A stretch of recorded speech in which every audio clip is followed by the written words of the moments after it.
Finalist sa kauna-unahang AI Film Awards sa Dubai ang isang pelikulang gawang Pinoy.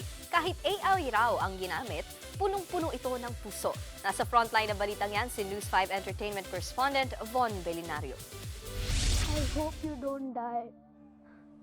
Don't be late tomorrow.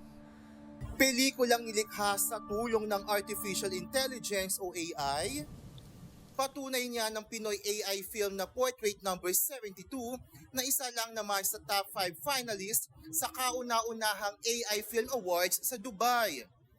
Inspired ang short movie sa personal na buhay at experience ng mga creator na sina Rodson Ver at Daryl Rapacon. Set in Varanasi, India, umiikot ang kwento nito sa isang matandang photographer na mahilig kumuha ng litrato ng mga yumao. Nalikha ang pelikula gamit ang iba't ibang prompt mula sa Google Gemini para buuin ang short movie. Took us around 2 months to make and countless prompts. But it was a lot of planning, storyboarding, scripting, basically the same process po ng paggagawa ng short film. Nilinaw naman ni Rodson at Daryl, nakatuwang lang nila ang AI para sa proyekto. Ang puso at utak ng kwento ay sa kanila pa rin galing. At the end of the day, AI is just a tool, and it was a tool that made making this film possible.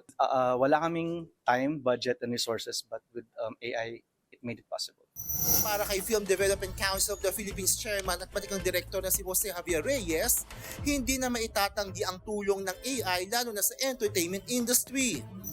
Unang-una kasi, ang AI hindi naman gagalaw yan kung walang human na nagpo-program dyan o nagpa-prompt dyan.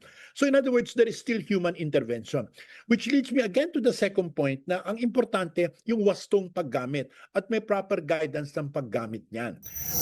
Nagbabalita mula sa Frontline, Von Belinario, News 5. Mga kapatid, Nikki de Guzman po. Para sa mga impormasyong dapat ninyong malaman, mag-follow at mag-subscribe na sa social media pages ng News 5.